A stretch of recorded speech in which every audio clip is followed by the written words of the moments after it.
Happy, beautiful day. This is Pete Cohen, and this is the My 365 podcast. Today's podcast is called Hannah's Story. Some of you know that a few years ago, in fact, 3 years ago today, on the 19th of May, when we recorded this podcast, my wife passed away. And what's happened over the last 3 years has been very challenging, but it's also been truly transformational. In this podcast, I'm joined by my coach, my mentor, my friend, Dr. Sylvester, as we share some of what's happened, how we've collaborated, and how something truly amazing has happened on the back of everything that has gone on. I can't wait to share this with you. I'll see you with Dr. Ray after the theme tune. The greater things that are stuck inside my head.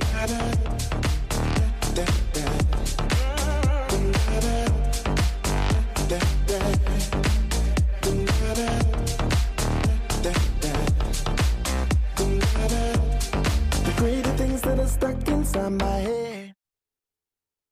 Ray, hello, my friend. How are you? I'm well, Pete. How are you? I'm good.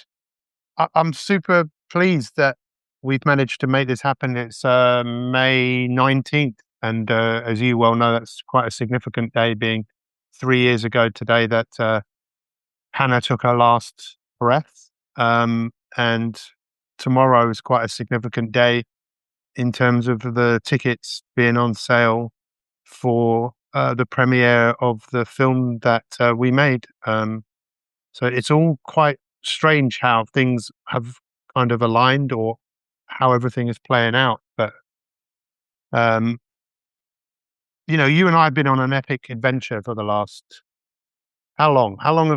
When did this adventure start between the two of us? We have this conversation intermittently. My recollection, it would have been the end of 2021. Yeah. 5 years, right? Yeah. And I can't thank you enough for, on so many levels. You are my coach. You're a mentor. You're one of my best friends. We've done work together. You've been guiding me. We've just been on this journey that has been totally transformational for me. In fact, Ray, today I was talking to someone and I was thinking that I would really, really struggle to be the person that I was. I was thinking, could I be that person that I was, that was busy all the time, that was, I'm sure I still could be, but I would find it harder and harder to be that version of myself consistently, because this journey over the last few years has been totally transformational. I wonder what your view, as we stop now and think about the journey that we've been on. Let me ask you a question. How has this journey changed you? Well, it's a great question. Against what? I think when you say that, I believe everyone that's listening to the podcast, all of us are on a journey. I think really the question for me is, how aware are you of your journey? And when I talk about awareness, I suppose we can use terms like mindfulness. I would say that you're more mindful and aware of who you are today. It's difficult to say that journeying is an exclusive aspect. I think what you're talking about is awareness of decisions you've made in recent years, awareness of your intentions. Yeah. But if we've got anyone listening who might think that intentions is somewhat of a weird, abstract term, then they may not be able to speak of their journey. And I think we've discussed this before. We can be reflective. What did you have for breakfast? But we can also be reflexive. And reflexivity is, how did you feel while you were eating your breakfast? Did you enjoy your scrambled eggs, your cornflakes, whatever it might be? And they're the two constructs. When I look at you and I listen to you, I'm amazed that the journey you've taken is that we're reflecting on Hannah's passing 3 years ago, but we're also reflecting on how that's impacted you in the peaks and the troughs of feelings. Yeah. Bit of a long answer, but I hope that makes sense. Yeah, no, it does. And I'm curious as to what impact has this journey had on you? Because, you have been, in my life, I've been really fortunate to have a few people that have been very close to me on a going through a journey. And if we look back, who would have believed that 5 years ago when we met on the social media app Clubhouse, you were hearing me speak. I was intrigued by some of the things you said. We started speaking and I was thinking, I really would love to do some work with this person. I love everything that so many of the stuff that you say, I really love about authenticity and, where you are isn't who you are. We're more than the circumstances that we find ourselves in. And you were quite hesitant to say, yeah, well, maybe we could do something, but let's get to know each other. And I was like, well, what do you mean? We've already spent ages getting to know each other. And then with Hannah, my wife, getting sick again, we really got to know each other. I would leave the house that I'm in now and go for walks at 2, 3 o'clock in the morning. And you're over there in the States, and we would speak and we haven't stopped speaking. You were there for me right through the most darkest time. But then afterwards, you've been there with me every single step of the way. I mean, literally, come on, we've spoken 3, 4, 5, 6, 7 times a week sometimes. And this rich body of work has come out of that. But I'm just wondering, what impact has this had on you? Again, I'm going to reflect on that. Oh. Really, really big question. Well, I'll put We it to can you. take- I'll put it to you like this. You said something to me. You've said many things to me, but one thing you said about, in life, you can be very close to people, but probably not too many people if you really, really want to do something. That a partnership, a companionship that you're with someone. It's so deep, and I was just wondering, what impact has that had on you? Because it's had a massive impact on me. So, I'm a bit of a word czar, very careful with the words I select. So even your first question about journey, everyone's on a journey for me. So it's very inclusive. Everyone is impacted by their life, but how aware are they of that impact? You've gone through an extraordinary journey, which collectively and from a world perspective will be known as grief. Some people talk about the 5 stages of grief, and other people will give their own prescriptive profile. The sad truth of it is, when I reflect back on relatives I knew that were in the Second World War, for example, and I'm always aware of how quiet they were about that season in their life. They saw things, they experienced things that were probably not things that you would sit around a table and talk about. That our journey in life has these ups and downs. I can remember vividly ups and downs, but mostly downs in my life, whether they, in relative terms, were small disappointments or quite large disappointments. I know what it feels like to lose someone really close, and reflect on that, and how you start to adjudicate your life and the why questions. So when I think about my relationship with you, at the core of it, I wanted to get to know you better, to find out whether we were aligned, because we can't be all things to all people. And in the journey, our alignment became that much more acute when your circumstances happened. And based on my faith, I felt comfortable and affirmed that I should lean in and make myself available to you and just see where it goes. And quite clearly, it's gone deeper and something that I hadn't got any conception of. But my priority is my faith. And second to that is, I hope and pray that it feeds my thoughts, my emotions, and my intentions with other people. I do it very imperfectly, but that's my daily awareness, is how am I showing up for others and how am I showing up for myself? And are they aligned? Because for me, everything is about alignment. Well, it's also been a privilege because I know you've had your trials and tribulations over the last 5 years, and being there for you just through some of those challenging times has been a real privilege. I told you when my brother, when my brother was there with me with Hannah's last breaths, we were there with my mum with her last breaths, and he said it was a tragic privilege to be there. And you know, I've now had been in the position of being there for some other people who were going through something really challenging. But you said to me some time ago, quite soon after Hannah passed away, you said you've got to find a way to celebrate in your suffering. I know that's quite biblical, but why was it that you said that to me? Why is that so important?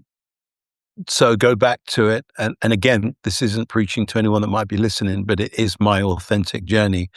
There's a scripture that really challenged me when I first read it in Romans 5:3-5, where it talks about rejoicing in your suffering. Now, when you hear that, I first misinterpreted it because it isn't a request for you to be connected to your literal suffering. It's a request to rejoice in spite of your condition. And it goes on to say, because it gives you patience. And in patience, it helps to shape character. And in character, you develop hope. Some modern psychologists might call that resilience. You know, you have an optimistic, positive psychology outlook. And then it says in hope that God doesn't disappoint. And according to scripture, when Jesus ascended, he left the comforter called the Holy Spirit, which is a very controversial term for people because anything around spirit seems to be a very tenuous area. And not for this discussion, but there are reasons for that. But it says that the Lord will, pour his Holy Spirit into you. And Holy Spirit really is just the comfort of a sovereign power. That only exists in faith. So someone could be listening to this and say, I'm deluded and I have a crutch called faith. And equally, someone might hear it and go, wow, I appreciate that faith. Well, faith, my response to either is the same. My job is really to love anyone, wherever they are. But that scripture is really important to me, so important to me. So when you were in that season and I said it to you, I said, you're not going to probably understand what I'm going to say, but I think you need to find a way to celebrate Hannah. And I don't think just because of your character, and it's very rarely in anything I've ever seen you challenged in a way that, you lost it or lost it. I've seen a couple of times where I've identified that there might be people you've encountered in your life that have triggered you. And that's because you're human. Probably happens to me a lot more than it does to you. But I know that I may have triggered you then when I said celebrate. What I love about you is that despite not knowing what that meant, you went away and you came back and you said, this sounds crazy, but one thing I could do is I've got all this video content. I could create something for myself. And are you suggesting I just sit and watch it? And we started at that. The ground zero was Pete Cohen is just going to pull together some video content and it was going to be for you, just like someone looking through a photo album. You had something you could just look at. Well, the best laid plans are never just that simple. Yeah. And what's gone on, the levels and the incremental growth of it, I don't think either of us, well, I certainly not aware of us having a conversation about where you find yourself today, but I just love the fact that you took the courage to do that because it must have been incredibly hard to go back through video content and keepsakes of your wife. Because most people logically would say, well, Pete, you probably don't need to look at that at the moment because it's not the best time to do it. Then you've got this crazy guy telling you, Pete, find something to celebrate. There must be something. And that's what you came back with.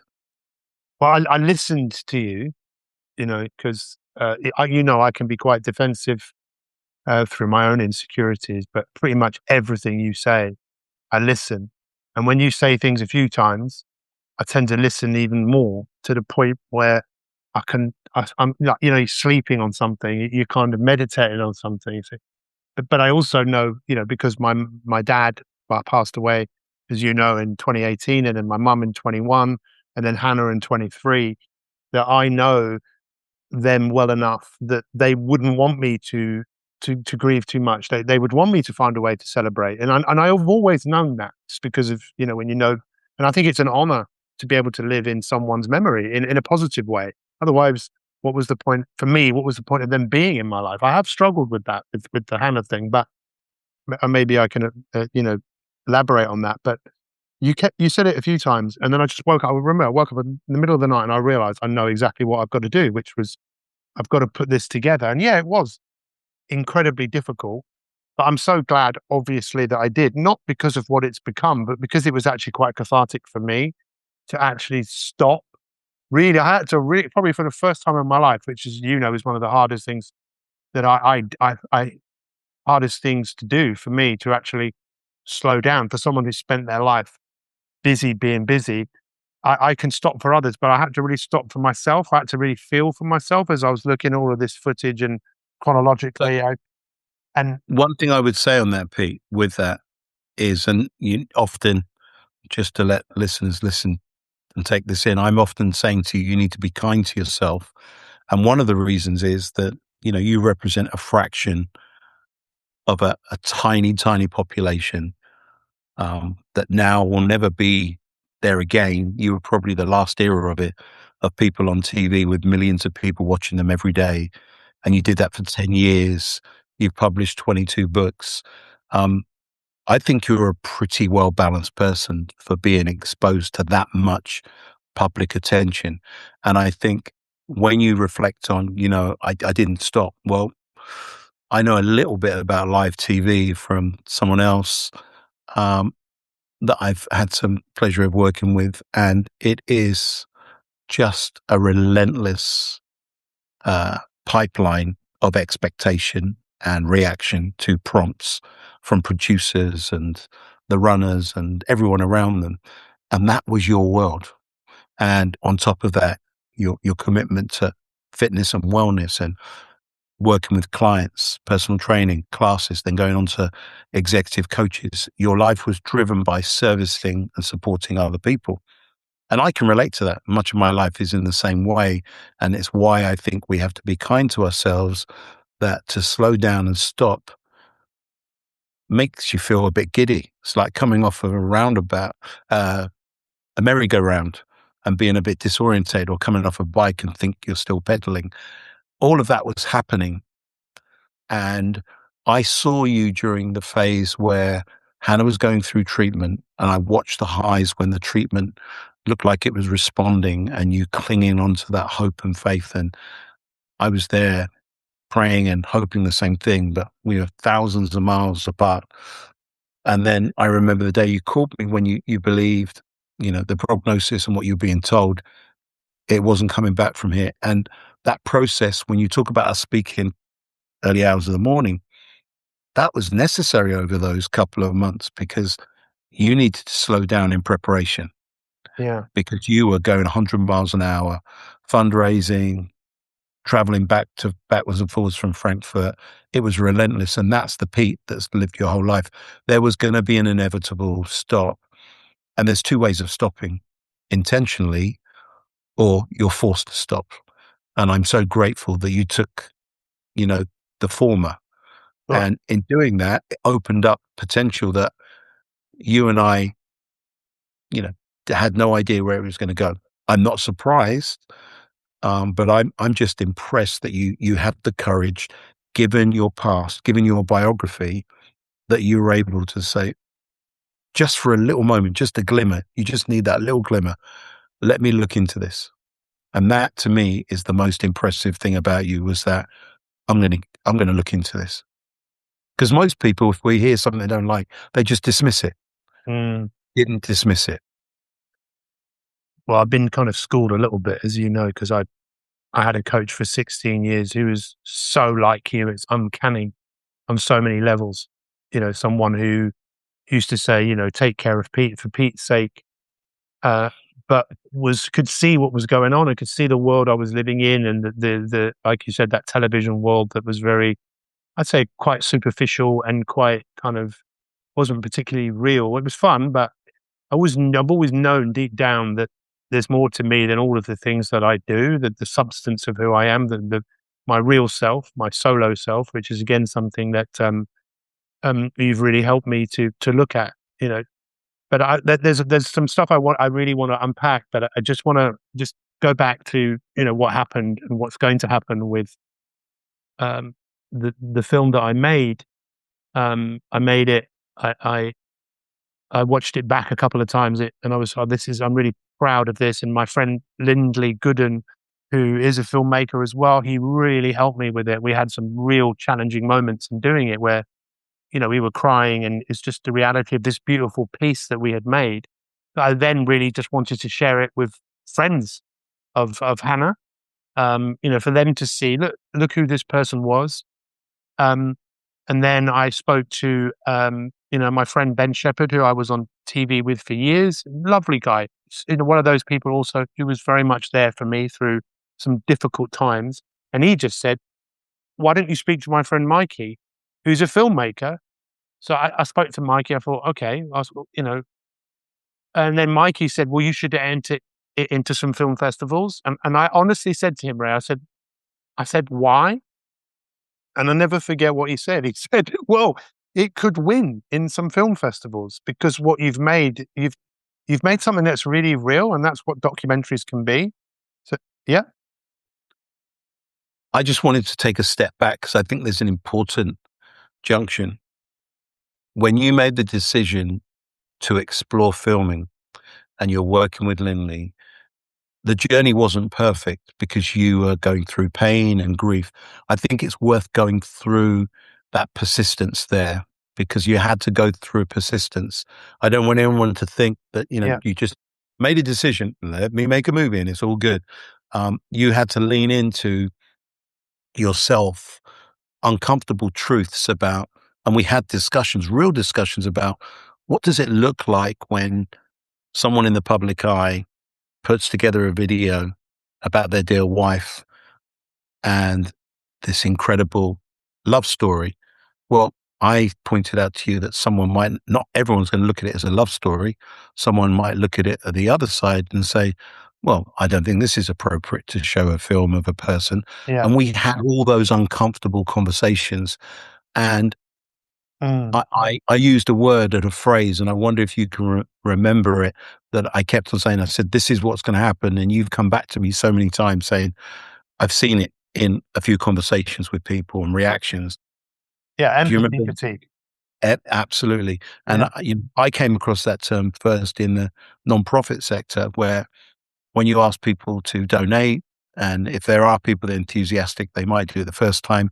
But if you want to get a subscription, anyone who's listened to this will know how difficult it is to get someone to commit. And ideally, subscriptions work because people forget they've got this subscription. And it goes on and on and on. And for you're working through that. But I just wanted you to share how it wasn't just, oh, Ray, I'm going to investigate this, but what did you face from your perspective? Well, thank you. Thank you for stopping me, and I appreciate that. So there was a couple of things. One was in 2011 when Hannah got sick and she stopped work, we needed to raise funds, right? So we put together Team Hannah and we got T-shirts made. We sat around this table, Ray, my parents' table in my parents' house. Right. For those of you there, this is the table. And we sat around and we thought, how are we going to raise this money? And it was incredible what people did. One guy got like 100. Sorry to interrupt. What was the target? 250,000. Wow. Yeah. And we did it. I mean, literally, we did it. And in fact, I'm so glad you asked me that question because it's just reminded me of a few things. I'm quite emotional thinking about it, as I'm sure you can understand, because the lengths that people went to. I mean, there was a guy who got like 100 tattoos on his back. There were some people that cycled from John O'Groats to Land's End. There were people that did the most incredible things. Team Hannah, and we raised the money.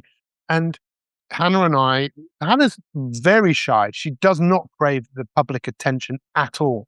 but she realized there was a radio station called Eagle Radio in Surrey. They got behind it.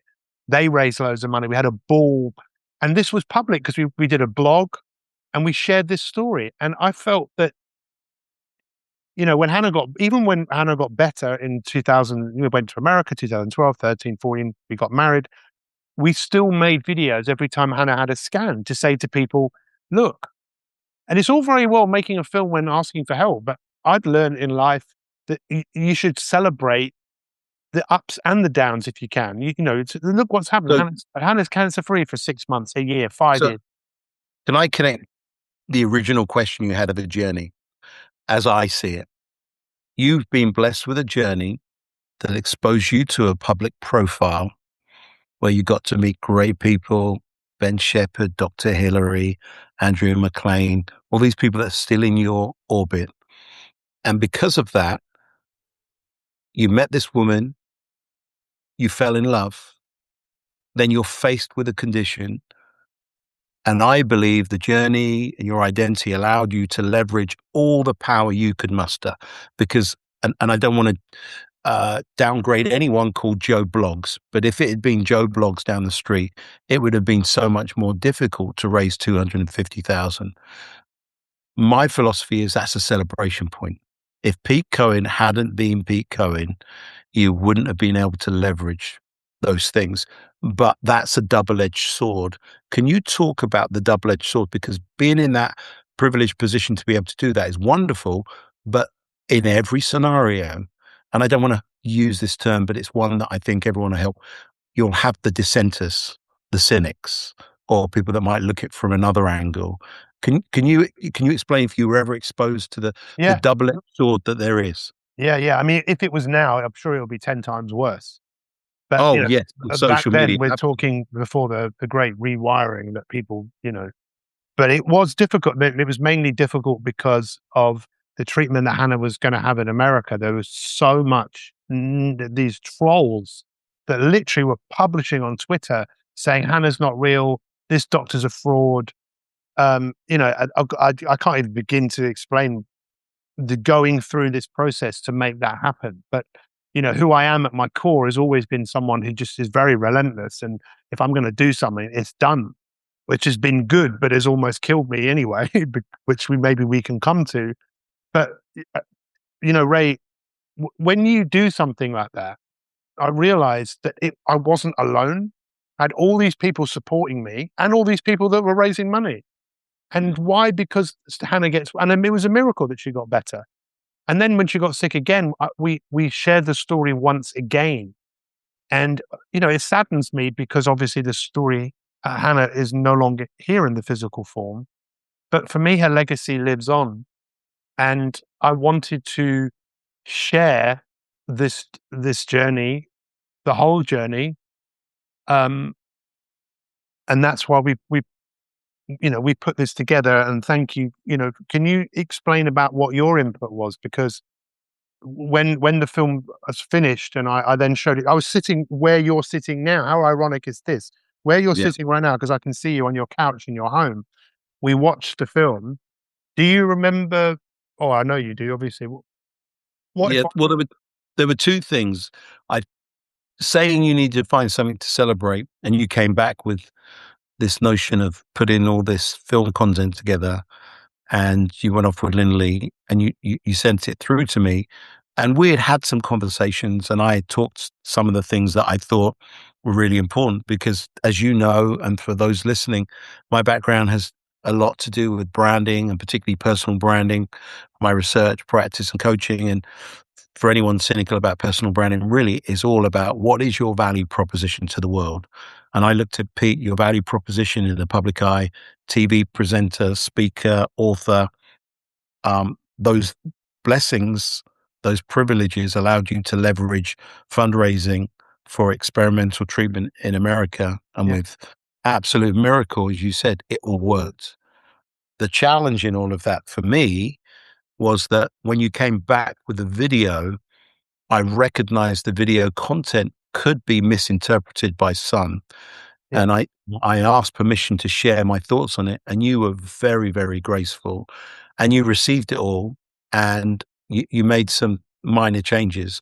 Let me please point out, I know nothing about anything that Lindley or your expertise in videography is, but where I can anchor myself is stories and building a story. And I felt that the beginning and the end were opportunities for you to really ratify who Pete was and who Hannah was, and to give it that polish. And you were very receptive to that, or it appeared to be that way.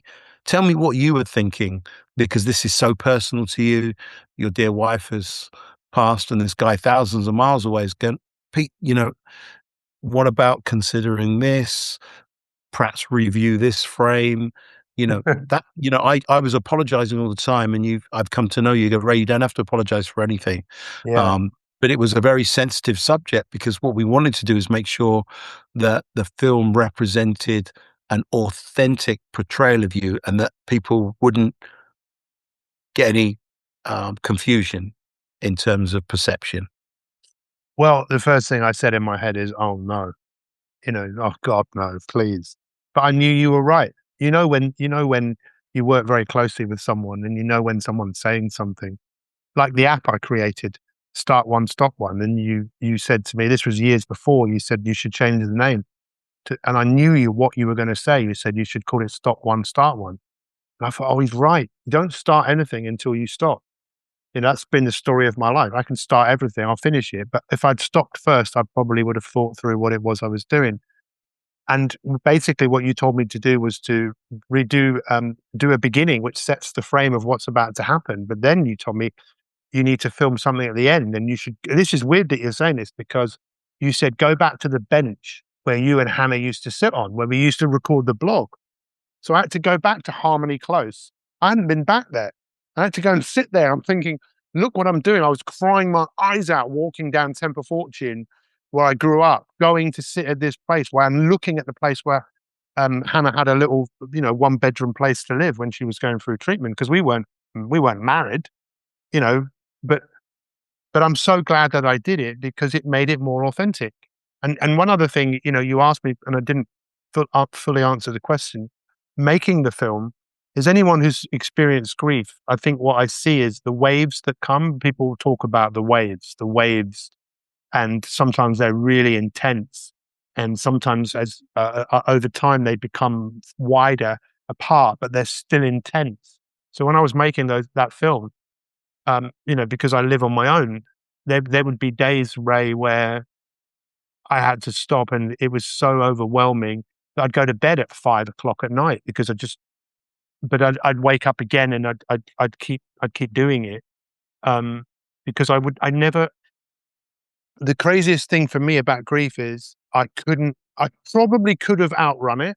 I probably could have, but you weren't going to allow me to do that. And that's been the biggest change, is that because it's forced me to stop and face a few things. And of all the things I have said, that it's probably the most profound is it was the hardest, the most challenging thing I've ever experienced. But the person that I am now, it's the greatest thing that ever happened to me. But I wish I could have been the person that I am now with Hannah, but I can't. But I can be that person right now with you and all the other people I come into contact with. And I know I wonder what it is about that, because I know you've pointed that out to me as well, that's a hard thing for some people to maybe acknowledge, that who goes through difficult things. I think what you're talking about here is framing, and you did a film that has frames and they're all co-joined. Well, all of us have a storyboard to our life. And I think what was interesting, some of the suggestions I made on the video was to make it as authentically aligned to what I knew about you and Hannah. I had the privilege of meeting Hannah only once, but it was a great day when I came over from the US, and I was able to join the dots up. And in the many, many hours we spent speaking, knowing someone and then looking at your first edit, I could see some gaps in terms of how I saw you and how it might be perceived by others. And couple of those things, and we've spoken so much about this, but again, for the benefit of those listening, was reframing or reevaluating your journey. So you spoke at the beginning of this podcast about that. And when I met you, you used to talk a lot about future self. And I love reference to future self because it's a future frame. But I also aware that what we can do is celebrate and extrapolate great things from the past. So for me, you were blessed and positioned, in spite of some of the challenges growing up, to be in a spotlight, in a privileged position. And what's most important, it didn't become something that was just fickle. For me, all of that journey, because you'd come out of television at this point, all of that journeying, when you met Hannah, there was a purpose to it.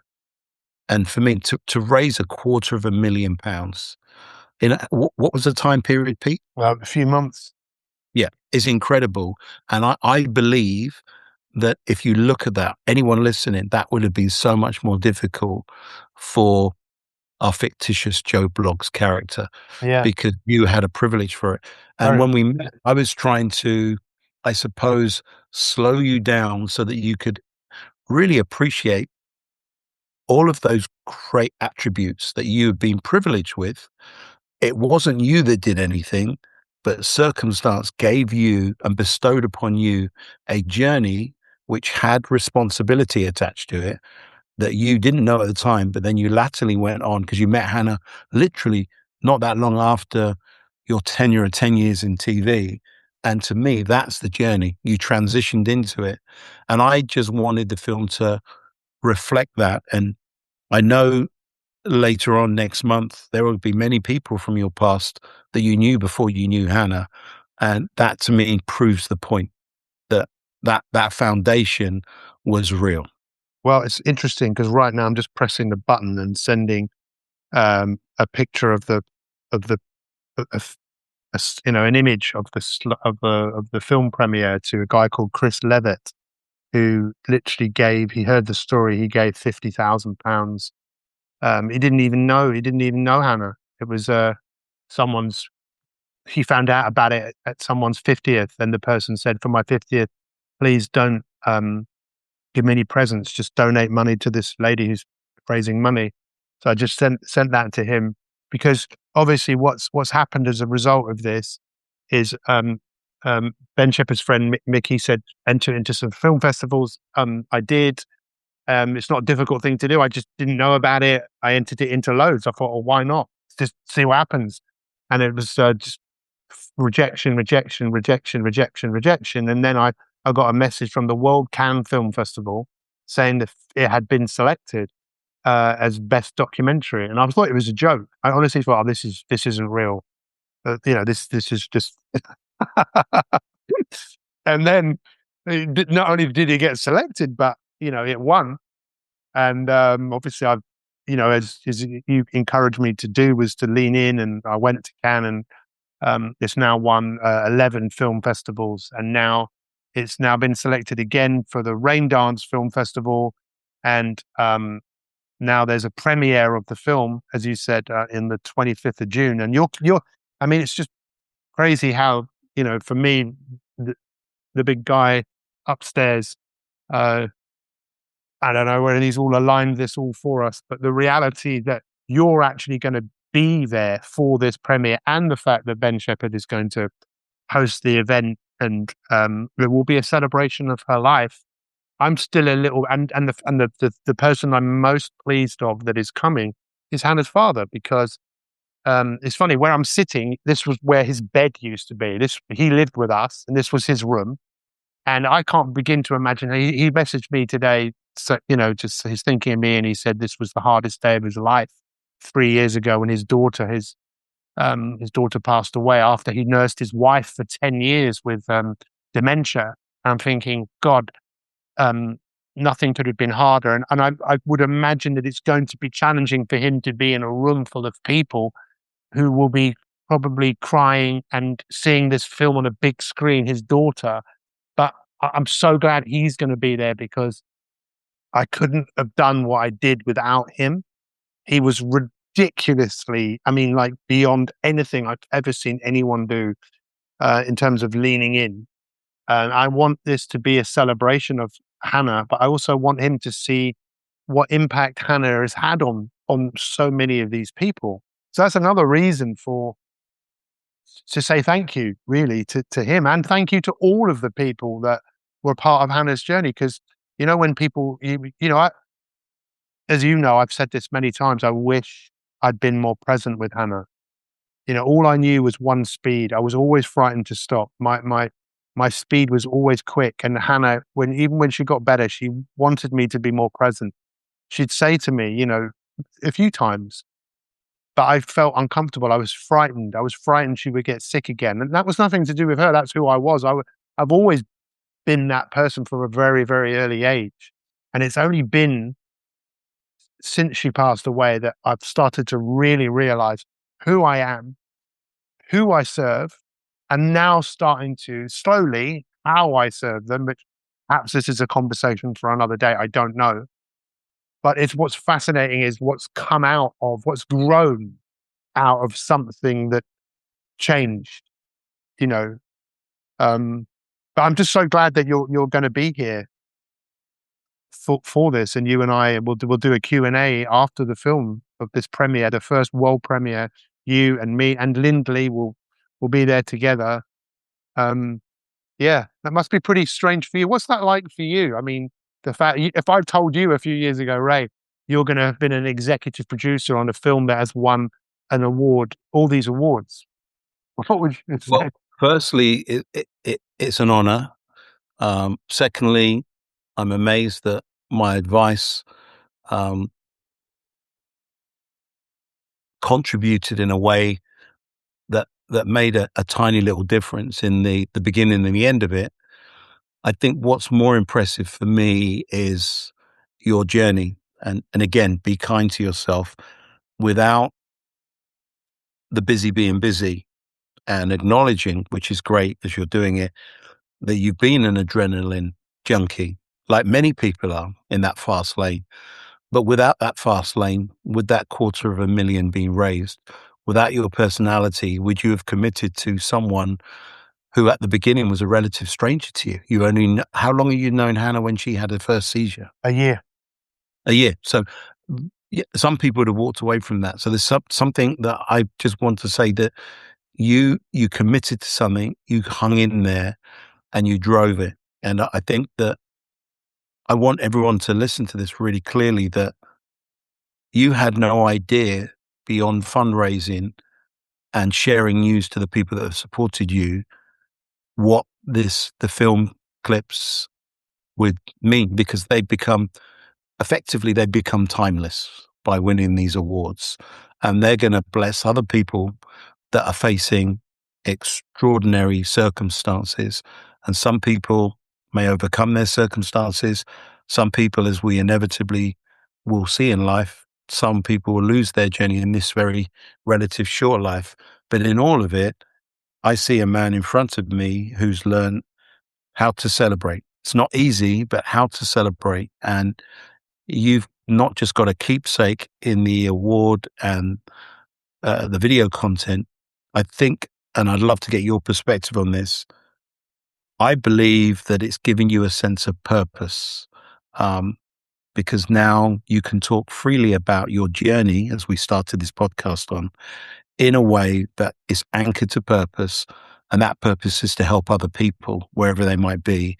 And that wouldn't have happened unless the boy met a girl. Yeah, well, Those years ago. And I just think that is just beautiful. it's been the most grounding thing, I can't, I mean, you know me well enough to know, okay, I see who you are now, and you see how much calmer I am. It's, I'm not I like measuring things and heart rates and HRV and all these things that have a place. But my HRV, which is heart rate variability, was always low. And that's because stress, it's just stress. That's nothing else. When you live life in the fast lane, which I chose to do for so many reasons, mainly out of fear. You're right. Thank you for saying that, because, would everything have happened in the way that it had happened if I hadn't done that? No, I don't think so. But I don't want to live my life that way anymore because I want to be here for, a long time. And stress is, I've always known it. But what I'm so pleased about is my HRV is 3 times better than what it was. And that's because I can see I'm a lot calmer. And I really see the beautiful power in stopping to think. I remember exactly where I was. Not long after Hannah had passed away, I went on holiday. I came to see you first. I saw Dr. Bob Bukowski, Hattie Dolbovolsky, people that had been part of our journey. I then came to see you in your home, which was beautiful. I've now been there 4 times, I think. Um, I was on holiday with my brother and his family, and I will never forget the conversation. You got a little bit, not irate, but you just got a little bit like, hang on. If you can't see that your place on this earth is about stopping to think, you need to wake up. It's taken me a few more years to wake up from what he was saying. Well, I took away and I stopped. I stopped. I was walking when we were having this conversation, and I stopped and I couldn't get off the stop. I couldn't, I was like, stop. I was stuck because I thought. So I remember that conversation vividly, and we were having a conversation that was going around and round. And I would say this to anyone: when you have safe relationships where you can admonish someone or each other, and that means you can just speak truth into each other's life in a safe way. You understandably, and anyone would say this, you were having a pity party moment and doubting. And I was saying, doubt. And and it was one of those tug and war. And I said, look, Pete, when I met you, you were saying, stop one, start one, start one, stop one. This has always been part of where you are. You've always talked about intention. All these things are part of who you are. This is a time now just to intentionally calibrate, re-engineer, and find your calling and your focus. And I think you did, because it wasn't long after all of those things that you started to say, okay, what happens when I find this focus? And you've mentioned fear about 3 or 4 times. And I think it's really important for us to acknowledge that fear, one of those emotions that drives so much of the behaviors of today in the world we see. And fear can bring so much destruction and brokenness in the lives of us, and we see it around the world, sadly, at the moment. And your fear started way before you met Hannah. We've talked about it. You've shared with me. You were driven by being in the fast lane all the time. But what I'm saying is that very essence of who you were in that season of your journey was the very essence that allowed you to raise 250,000. Yeah. So it's very complex. For me, it's always nuanced. It's not a question of, oh, look, I'm super peaceful. I've got this kind of Tibetan monk persona and everything's cool. Because if that had been you back then, it would have been perhaps much more difficult because you may have not got the job and the position. So for me, this isn't just a celebration of Hannah. Celebrate everything you've gone through, all your learnings, because actually the greatest learnings we all get are in the toughest times.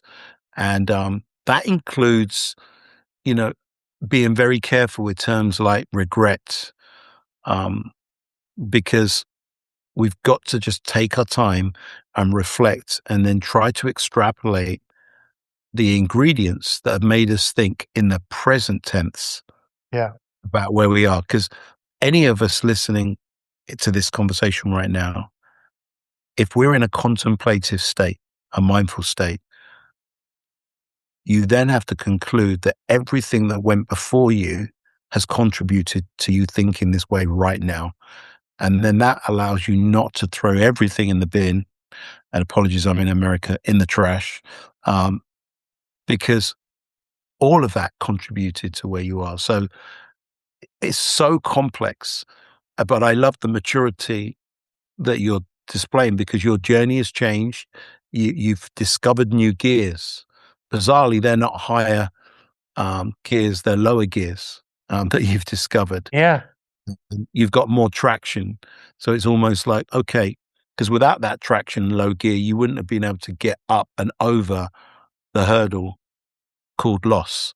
It doesn't mean it's ever you'll ever forget it, because you'll still have moments where you are in a low ratio gear and you're trying to get over this really tough landscape.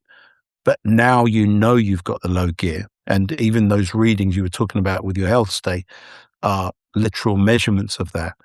And that's beautiful. It means you've got a range. Or what's the buzzwords now? Pete has now got margin. Yeah. In both, margin in both ways. Does that make sense? It's not just one gear. I've got a different type of skin in the game. I've got different skins I can wear in the game. And I just want to, there's a few things there I want to, my mum and dad, my mum, as many people have heard me say, my mum always believed there was an answer to everything. My mum lived a lot of life in fear. My mum lived a life of wanting to control everything. And I was very much like her. And she wished for me to be more present. She would see how I was living my life and how do you do this? She couldn't keep up with me. And not many people have been able to keep up with me. I couldn't keep up with me. And that's why I burnt out in my 20s with chronic fatigue. But my dad, when my dad passed away at his funeral, all of the letters, the emails, all said very similar things about my dad, that he stopped for people.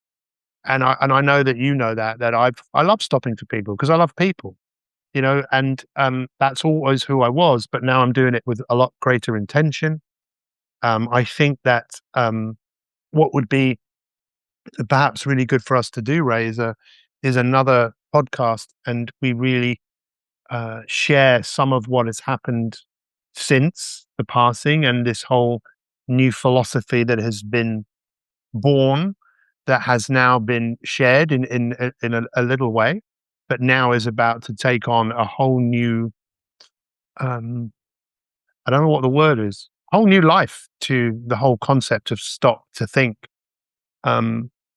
because that's my life's work really now. If someone says to me now, what do you do? I say, well, I share what life has taught me about slowing down, thinking more clearly, and being more intentional, sharing it in a way that perhaps people can reflect on their own life in a more meaningful way. That's what I would say to someone ask me what I do. And hopefully this podcast has given people, what a beautiful thing for us to share this journey with others, because we've done other podcasts together. We've done a whole series over the last, I don't know how many we've done, many, 30, I think. There's been a few. I think as I listen to you and we have wonderful chats about this, stop to think undoubtedly is important. It's probably the transition, the acknowledgement there are different gears in Pete Cohen's life, and now you want to share that with other people. Look, there are different gears. My gentle word of caution is that stop to think is a precursor to anything we do, and sometimes the reaction and the decision-making timeline can be quicker or faster. So I don't think that the drive and the ability for you to make things happen is going to not be part of your life. And I don't think it's a bad part of your life. I think just the engine tuning is better now, because it will be tuned based on and sorry, I know nothing about engines, so I don't even know why I'm talking about this. But if you've got a car running, there used to be a term that people say when a car is idling, what does it sound like when the engine is ticking over? Your idling is a much calmer, gentle pace. It's almost like you've got an electric car, you don't even know the car's on. That's what's happened. Yeah. But if you need to put your foot down and move forward, you can do that as well.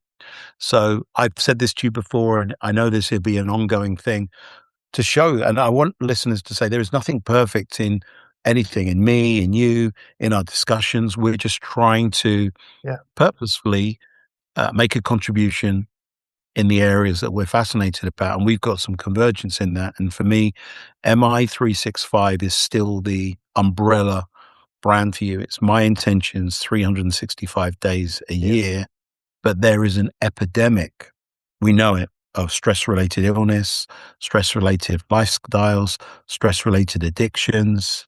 And therefore, there is a rally call for people to be able to slow down and stop and to think And thinking is the foundation of transformation.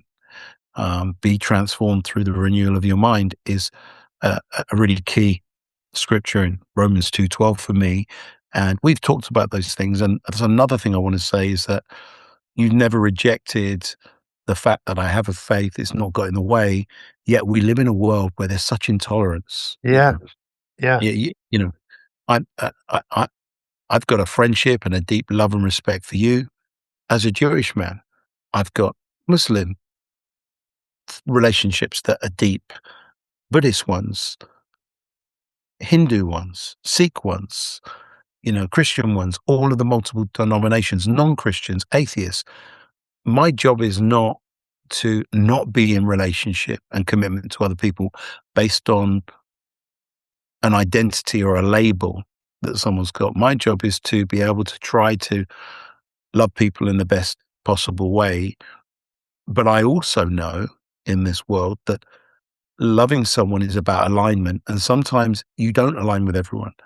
And you often ask, why have you put this time into me? You didn't, there was no business, there was no financial transaction. It was just call me if you need to. But that to me means we built a relationship on a foundation that's authentic and it is not driven by transaction. Whereas your enthusiasm when we first met is like, right, I think we can do business together. Why don't we do this? Why don't we do that? Because that's the gear that you knew. I think you've discovered, at least in our relationship, a gear of a relationship that has multiple levels. And we don't actually know where the most of them are because I think they're actually in the future. Yeah. I agree. I really do agree. And it's just what's happened as a result of doing something without outcomes, let's just commit to each other. Let's be there for each other. And I suppose what I realize now is just the beauty of being present. I've discovered something that now I'm so happy to be in that space. And the biggest impact I've actually had in this world from a point of view of material or products or programs has been, videos that are on YouTube where people don't even know who I am, but it's my voice and, meditations, affirmations. And I do believe that my purpose in this world is to just be my authentic self. And I know that my real authentic self wasn't the person that I was performing and pretending to be. I'm happy I was that person, of course, but I've discovered something that's much more real and authentic. And I know I've had the privilege of working so close to you and being able to dive into your thought leadership, your newsletters that you've brought out over the last few months about talent. I've just been reading all of them and going, I've actually lived a lot of this with you. And I'm extremely grateful for that. And I would like to invite people to reflect on this conversation. Today, I would love us to record some more around, stop to think in a world that's just moving so fast. There's something truly amazing that happens when people slow down or people just step back and take a moment to pause. And you said this before. It's one of the most powerful things you ever said because it really woke me up. That everyone is stopping every day, stopping to react in most cases, or stopping because life just forces you to stop. What would life be like if we actually just took time out to stop for no other reason apart from why not? And to see what comes from those spaces. I was really scared. I was really frightened to allow those moments to come and be in those moments. Maybe I'm pretty sure I'm not alone. When you stop and you close your eyes or you stop and you just pause. I know I felt very uncomfortable, and I think that's something that other people could relate to, but something beyond that where there is this calm, where the nervous system is not, my nervous system isn't always on like it used to be. And, Yeah. Well, what's interesting, and great minds think alike and all. I think that definitely is a topic probably for the next podcast, is that we were designed, and again, people's interpretation of a design is up to their own personal journey, but we were designed to both rest and digest, and that's that kind of stop space, the parasympathetic nervous system. And then we've got the fight or flight one, where most people seem to spend 24/7. And I think that's why I appreciate and respect your commitment to creating more balance between the two, because we need both. But when one is negligible, then you really have to make an investment. And I think just your reflections on some of the metrics you're using in terms of your wellness, and I know wellness is a real big part. So perhaps the next podcast, I may be in the UK by that time, or we may get another one in before I fly over. And with God's grace, we will connect there in person. But perhaps wellness agenda, why stopping to think is so important for our wellness and our health. I would love that. I would love So, that, Ray. I just want to thank you for making the time today on the 19th of May. As I said, 3 years ago today, Hannah left this earth in a physical form, but her spirit for me definitely lives on. And what a seminal moment that we can put this out into the world, and let's see. absolutely. And those that connect, will they be able to, if anyone goes to your website, or how will they find out the details about the launch of this premiere of it next month? What do they need to know if they're interested about Hannah's story? I'll put a link to it if people want to come to it. I'm sure it's going to sell out. There's only like 200 tickets, but I'll put it out there. But then afterwards, if people want to watch it, we'll make it available for people to watch. And something I haven't spoken about, but I'll tell you this. We started a website. It's so strange. Teamhannah.com, and that website was in Hannah's name. And it was only yesterday that I had to find a death certificate, and I tried to find it 4 or 5 weeks ago to get the domain name. I couldn't find a death certificate. It was very challenging, looking at it all over the house and finding other stuff. Found it yesterday, sent it off, and now Team Hannah is back, and I have that domain. So we're going to put that domain on my website, Pete Cohen, but we're going to use that to carry on Hannah's legacy. But also, Ray, she did a cookbook called the Team Hannah Cookbook. Because she never used to cook, but she realized how important nutrition was. I mean, this is a woman who used to smoke. Food wasn't particularly important to her, but boy, she immersed herself in wellness and in slowing down and understanding she needed to be calm for her own health in what she ate, moving.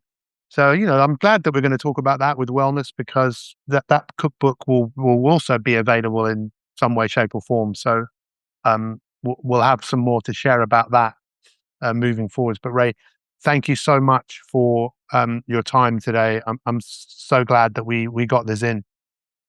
My pleasure. My pleasure.